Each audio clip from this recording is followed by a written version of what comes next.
This program takes the input of numbers and sorts it by the amount of times you see them by their frequency. I have a function which takes the input of the numbers.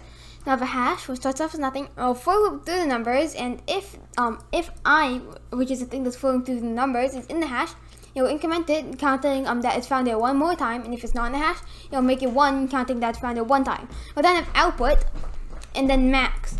So output will start off as nothing, and max will start off as 0. H2 is equal to sorted h.items, bracket, key equal to lambda, x1, reverse equal to false. It's very complicated, so let me explain.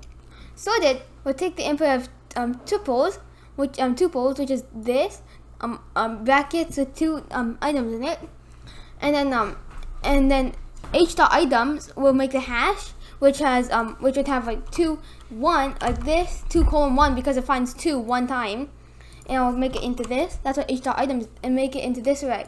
That's what h.items does.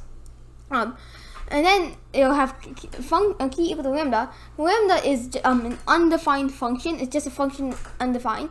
Lambda will take the input of x, and the output x1, and lambda will output x1, and then it'll have reverse equal to false, so it will not reverse the array.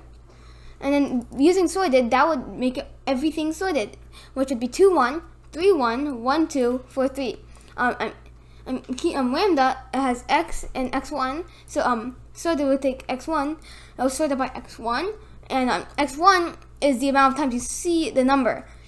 So it will sort it by the amount of times you see the number from smallest to biggest, because the reverse is equal to false. So it will output this array. So h2 will be equal to that output, and then this print h2 is not needed.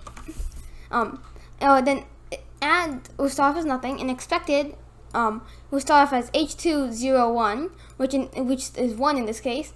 H201 would be the sorted hash, 0, which is this, and the 1, which is the amount of times you find it. So expected will start off as 1. It will then for loop through h2, and if I1 is not equal to expected, that means you found something bigger than the old. Also, when there's 2 that have the same frequency, it will do it in decreasing order.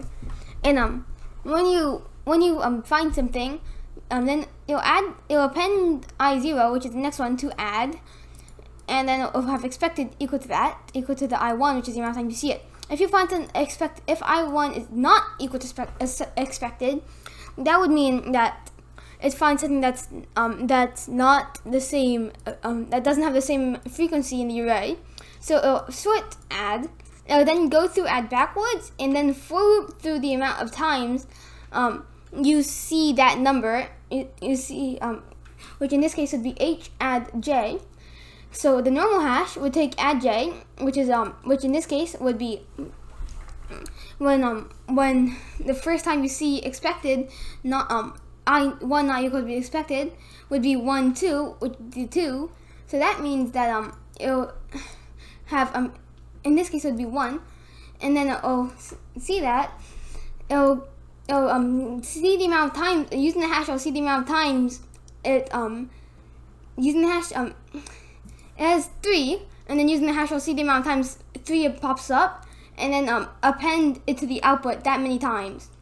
Doing in this case add would be 2, 3, because that's how many times you'd see it without finding something which has more frequency. It'll do that in backward order, so it does 3, 2, because if something has the same frequency, it'll do it in decreasing order. It'll then make add nothing and repeat the process until at the end it'll have to do it one more time, because it leaves before it does the final one, so it has to do it one more time. So it sorts add, goes through it backwards, and does all that, and then it'll return the output, which in this case would be 3, 2, 1, 1, 4, 4, 4, and h2 is this. So it would be 3, 2, 1, 1, 4, 4, 4, because 3 and 2 pop up the same amount of times, which is 1. So I'll print both of them once in decreasing order, so it'd be 3, 2, and then because it sees 1 twice, it will then do 1 twice, and then because it sees 4 3 times, it'll do 4 3 times, and so that's the program.